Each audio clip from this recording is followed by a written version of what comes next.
May I bring my condolences to the family, the condolences of my party, the Democratic Action Party of Kenya, to the UDP family that was led by our brother Cyrus Jirongo. We say pole to you for losing a father, for a friend, and a leader. Looking at the array of mourners here, you can tell that we are here to mourn not just a great son of the Mulembe Nation, because he was a leader whose influence went beyond Western Kenya.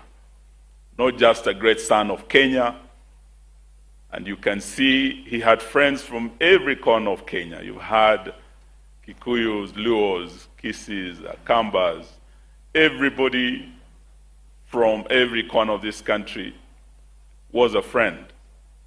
And not just in Kenya, we've seen beyond Africa, East Africa actually, from Uganda to Sudan to Libya, and across the world, all the way from China.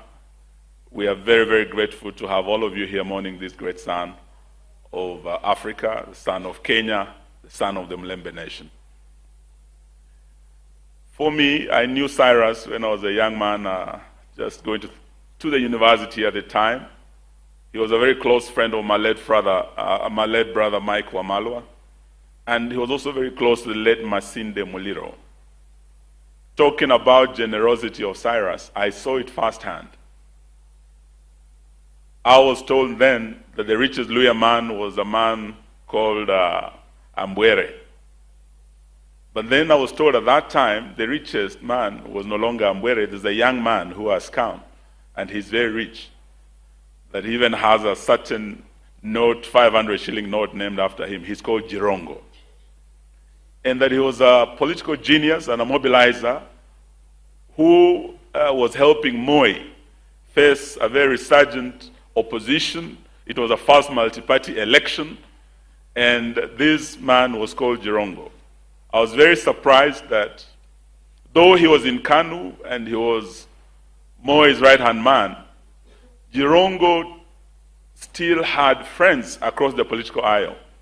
He would come and speak to my late brother. He would come and speak to Masinde Muliro. He was not actually limited by political boundaries. And this is how Jirongo lived his life. And that is why in this congregation you could see people across the political aisle.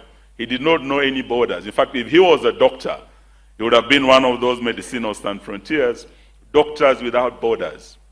He did not respect the border of tribe or religion or region. He cut across.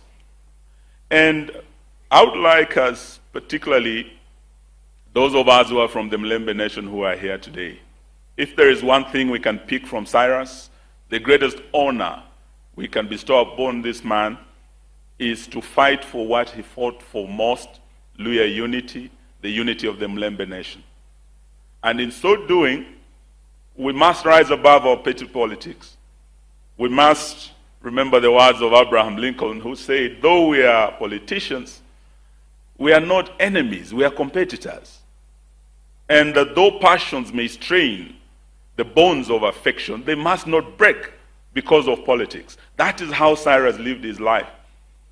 He worked with the opposition, he worked with government, but he reached out to all to unite not just the Mulembe Nation, but the greater Kenyan nation. So as we go forth, let us borrow a leaf from this leader from our region, and let us carry on the fight to ensure that, as Moses Kuria has said, the Luhya Cinderella finds her beauty, and that beauty lies in the unity that Cyrus fought for.